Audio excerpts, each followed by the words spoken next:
नमस्कार, मैं रुचि। आप देख रहे हैं जन संदेश टाइम्स। उत्तर प्रदेश का मैनपुरी जिला, इसकी पहचान ना सिर्फ राजनीतिक हैसियत की वजह से है, बल्कि इस क्षेत्र का पुराना इतिहास रहा है। प्राचीन काल में मैनपुरी कन्नौज साम्राज्य का हिस्सा हुआ करता था। बाद में 1857 की आजादी की पहली जंग में ये शहर भी शामिल हुआ था। तब विद्रोह फैलने पर मैनपुरी में तैनात रेजिमेंट ने भी विद्रोह कर दिया था। वर्तमान में मैनपुरी सीट मुलायम सिंह यादव की कर्मभूमि की वजह से जानी जाती है। वो यहां से 5 बार सांसद चुने हुए हैं। फिलहाल यहां पर मुलायम की बहू डिंपल यादव लोकसभा सांसद हैं। यहां पर लंबे समय से यादव बिरादरी का दबदबा रहा है। फिलहाल मैनपुरी संसदीय सीट के तहत 5 विधानसभा सीटें आती हैं, जिनमें 3 सीटों पर समाजवादी पार्टी का कब्जा है, तो 2 सीटों पर भारतीय जनता पार्टी को जीत मिली है। यहां के चर्चित जसवंत नगर सीट पर समाजवादी पार्टी के टिकट पर शिवपाल सिंह यादव विधायक हैं।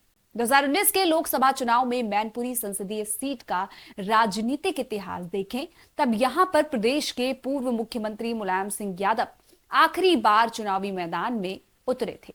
मुलायम सिंह यादव को चुनाव में 5,24,926 वोट मिले। बीजेपी के प्रेम सिंह शाके के खाते में 4,30,537 वोट आए। मुलायम ने 94,379 मतों के अंतर से यह चुनाव जीत लिया था।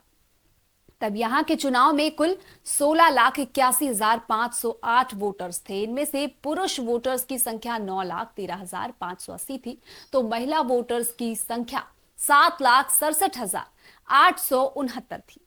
चुनाव में कुल 9,76,018 वोटर्स ने वोट डाले थे। हालांकि मुलायम सिंह यादव के निधन के बाद साल 2022 में मैनपुरी सीट पर उपचुनाव कराया गया। उपचुनाव में मुलायम सिंह की बहू और सपा उम्मीदवार डिंपल यादव मैदान में उतरी। कभी खुद को मुलायम और शिवराज सिंह यादव के चेला कहने वाले रघुराज सिंह शाक्य बीजेपी के टिकट पर मैदान में उतरे। तब चुनाव प्रचार में बहू बनाम चेले को लेकर जमकर चर्चा भी हुई। सहानुभूति की लहर और शिवपाल यादव के साथ आ जाने की वजह से आसान जीत डिंपल के खाते में गई और उन्होंने 2,88,461 मतों के अंतर से चुनाव जीत लिया। मुलायम सिंह यादव 1996 के लोकसभा चुनाव में यहां से उतरे और चुनाव जीत गए। फिर 1998 और 99 में आम चुनाव में सपा के उम्मीदवार के तौर पर बलराम सिंह यादव को जीत मिली।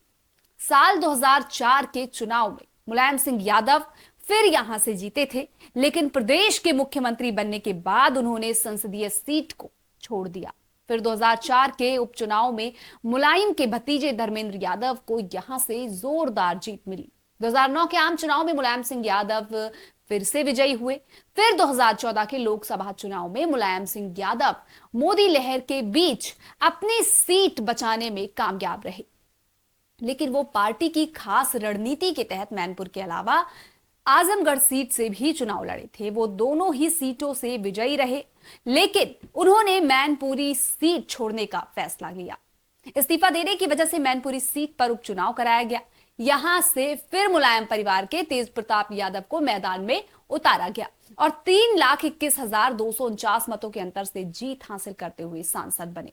वो मुलायम सिंह यादव के बड़े भाई रतन सिंह यादव के बेटे रणवीर यादव के बेटे हैं। 2019 में भी मुलायम सिंह यादव यहां से चुनाव लड़े, लेकिन उनका निधन हो जाने की वजह से यहां पर दिसंबर 2022 में उपचुनाव कराया गया और इस बार उनकी बहू डिंपल यादव ने जीत दर्ज की।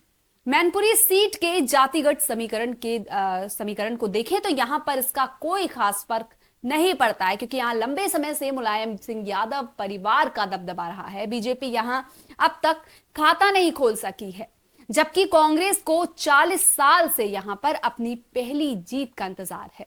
मुलायम सिंह खुद 5 बार यहां से चुनाव जीतने में कामयाब रहे। फिलहाल मैनपुरी संसदीय सीट पर पिछड़े वोटर्स की बहुलता रही है।